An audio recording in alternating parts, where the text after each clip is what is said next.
What is it? What is their thinking? What do they want? How do they see mankind? You know, the people coming out of the Thomas Malthus School, the people coming out of the Frankfurt schools and the Tavistock Institute, and these highbrows who have always looked at us as some sort of subhuman, animalistic kind of being. I mean, I don't want to get into it right now, but my work even tracks the whole genetic interference with mankind back thousands of years ago.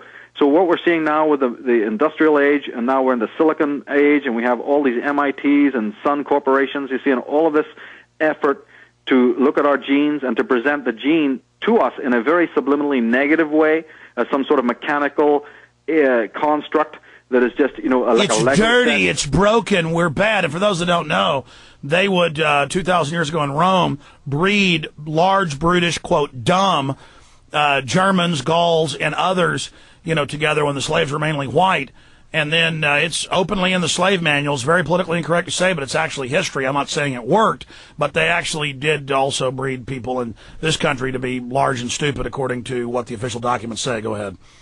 That's right. This is where they're at. This is what, you know, Jim Keith's work really alerted me to. The Dr. Delgados, these Frankensteinian, you know, Bela Lugosi creatures that, you know, haunt the technical world, that have huge amount of funding.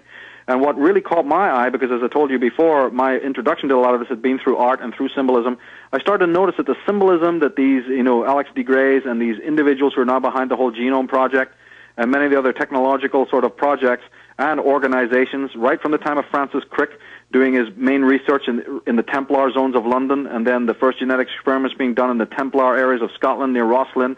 You know, this kind of stuff started to like raise a red flag for me, because here we're up against the Templar symbolism again. Here we're seeing the Holy Grail symbolism again. Here we're seeing the men in white with the red crosses. What is all of this? What has science got to do with any of this? So then I started, you know, tracking that, and got into the work of Jim Keith and others who start talking about that, look, the assault on the human race has been on consciousness, but it's also been on biology. And anyone who stands up against the FDA, the AMA, any of the Dr. Raymond Royal Reifs, the Wilhelm Reichs, the Walter Russells, you know, the Max Gersons, the list is endless of anyone who stands up to say, here's how real healing happens, here's how you get, you know, back to your center, both not only legal sovereignty in a social sense, but spiritual sovereignty. You know, they suppress and molest those people, they burn their works, they purge them, they do not let their knowledge be known.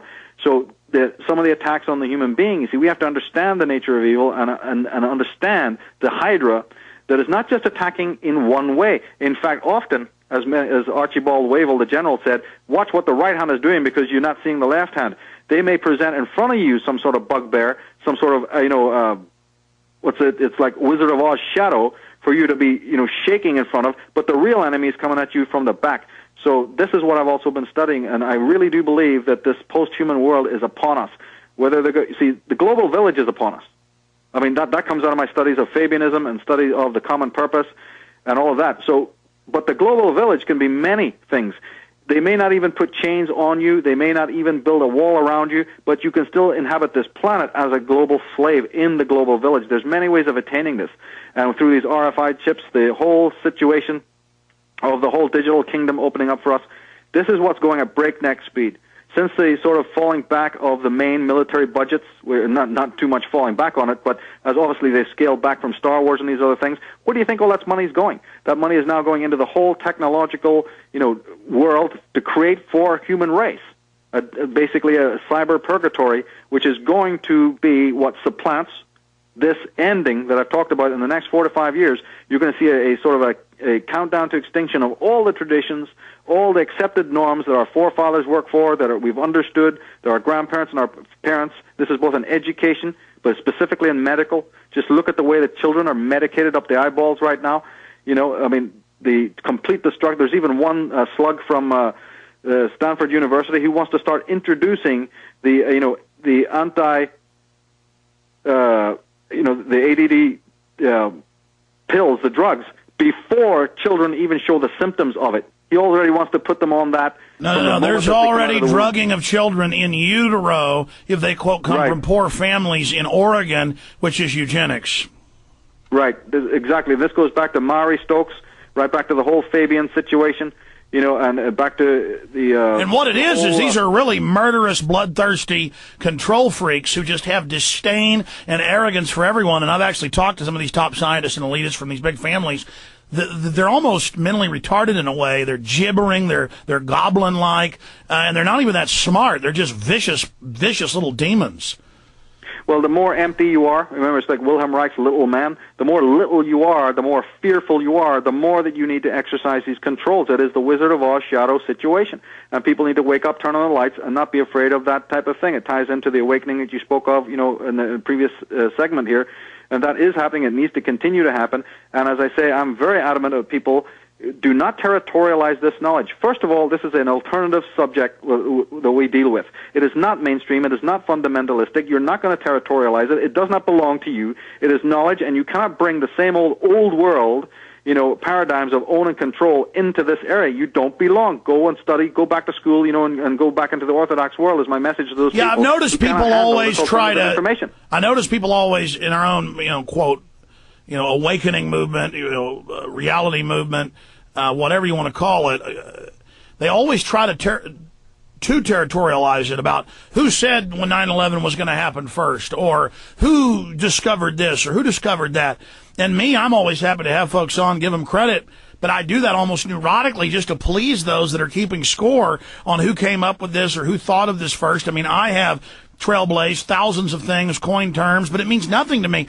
I'm hoping people use it. I'm hoping people expand on my knowledge as I expanded on others, stand on my shoulders as I stood on others. But you're right. There's this obsession with territorializing, and I've done the opposite. I've said, make copies of my films. Do whatever you want.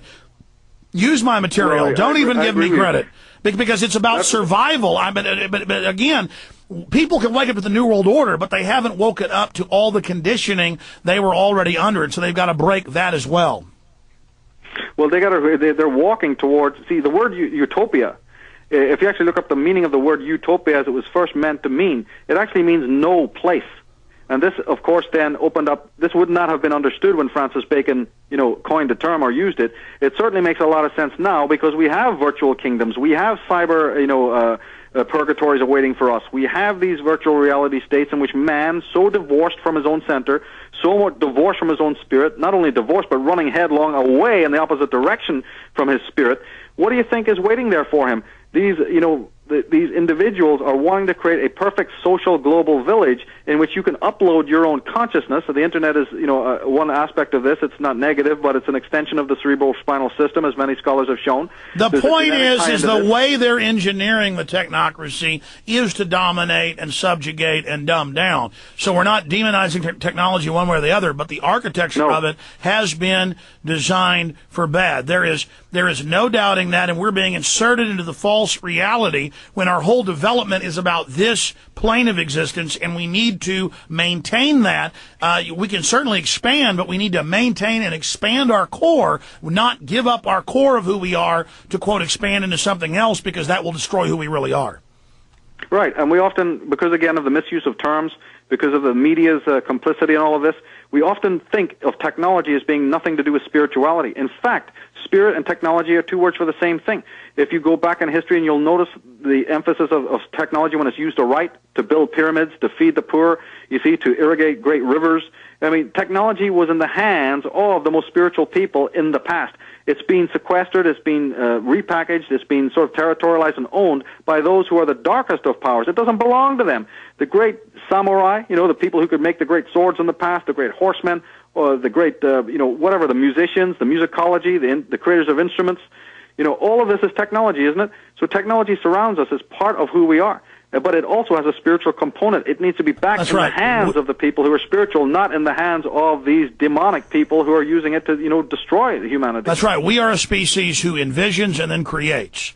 We are a just magical species compared to everything else on this planet. As neat as dolphins are, they've got nothing on Homo sapien sapien. And the enemy has to blunt and dumb down that creativity and get us focused off into issues of no significance or brute, bestial, lower level, making that, through the mammalian image, through the peer pressure to be that lower man instead of that higher man. And they claim that they are building a world for a higher man when the entire architecture is to destroy what man is and feed us into a technocratic meat grinder. You got it. On the Michael Tsarion website, people will see an article there called Weapons of Mass Destruction Found. And it addresses this whole concept between the magic and the sorcery. I refer to what they're doing as sorcery, black sorcery. Basically, these people are possessed by a kind of archon, a demonic force that they serve, or you can look at it the other way, that they have basically uploaded their own consciousness into that place of fear, envy, endless greed, endless darkness. It doesn't matter which way you look at it. Either something's possessed them or they have uploaded their consciousness. What they've done is they've murdered their own spirit psychologically, and then by doing that, you allow this dark sorcery to enter into you. Well, you can look at it either way, but the sum result is the infected, the person who is that infected by that spiritual virus, cannot sit still. This is what the people of America and the world need to understand. That kind of infected person cannot sit still unless they go around and try to infect everybody else.